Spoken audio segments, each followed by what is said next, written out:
Assembly వద్ద ఉద్రిక్త పరిస్థితులు ఏర్పడ్డాయి. బీఆర్ఎస్ పార్టీ ఎమ్మెల్యేలు ఎమ్మెల్సీలు 9:30 గంటలకు అసెంబ్లీ వద్ద గన్ పార్క్ చేరుకుని అక్కడ గన్ పార్క్ అమరవీరుల స్థూపం వద్ద నివాళులు అర్పించి అసెంబ్లీకి రావాలని భావించారు. కానీ బీఆర్ఎస్ పార్టీ ఎమ్మెల్యేలు ఎమ్మెల్సీలు రేవంత్ రెడ్డి అదాని ముఖ్యమంత్రి రేవంత్ రెడ్డి అదాని కలిసి ఉన్న ఫోటోలతో కూడినటువంటి టీషర్ట్లు ధరించి అసెంబ్లీకి హాజరయ్యేందుకు అసెంబ్లీ గేటు వద్దకు చేరుకోగానే పోలీసులు అభ్యంతరం తెలిపారు. పోలీసులు అడ్డుకున్నారు. దీంతో టీఆర్ఎస్ పార్టీ ఎమ్మెల్యేలు ఎమ్మెల్సీలు పోలీసులకు మధ్య వాగ్వాదం చోటు చేసుకుంది. మరోవైపు బీఆర్ఎస్ పార్టీ ఎమ్మెల్యేలు ఎమ్మెల్సీలు టీషర్ట్లు రేవంత్ రెడ్డి అదాని టీషర్ట్లు ధరించారు కాబట్టి ఆ టీషర్ట్లు ధరించకుండా అసెంబ్లీకి హాజరు కావాలంటే పోలీసులు చేశారు. కానీ బీఆర్ఎస్ పార్టీ ఎమ్మెల్యేలు ఎమ్మెల్సీలు వినకపోవడంతో బీఆర్ఎస్ పార్టీకి సంబంధించిన ఎమ్మెల్సీలు ఎమ్మెల్యేలను పోలీసు దానిలోకి ఎక్కించే ప్రయత్నం అయితే పోలీసులు చేశారు.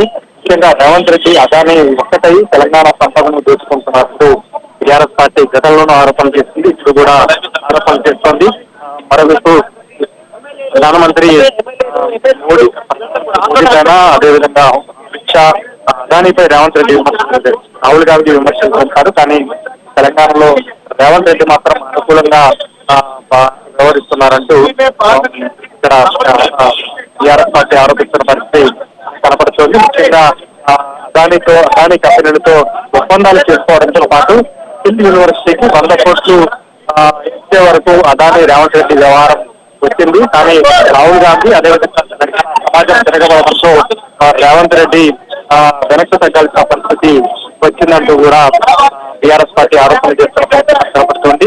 రేవంత్ రెడ్డి అదాని బాయి అంటూ టీషర్ట్లు ధరించి కేటీఆర్ హరీష్ రావుతో పాటు టీఆర్ఎస్ పార్టీ ఎమ్మెల్యేలు ఎమ్మెల్సీలు టీషర్ట్లు ధరించి అసెంబ్లీకి వచ్చారు. గణపతి నివాళులు అర్పించి అసెంబ్లీ లోపలికి వెళ్లే ప్రయత్నం చేయగా టీఆర్ఎస్ పార్టీ ఎమ్మెల్యేలు ఎమ్మెల్సీలను అడ్డుకునే ప్రయత్నం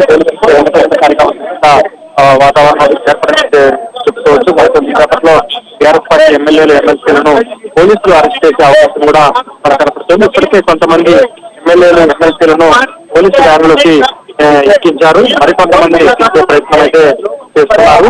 ముఖ్యంగా రేవంత్ రెడ్డి అదాని బాయి అనే పేరుతో కూడినటువంటి ఫోటోలతో కూడినటువంటి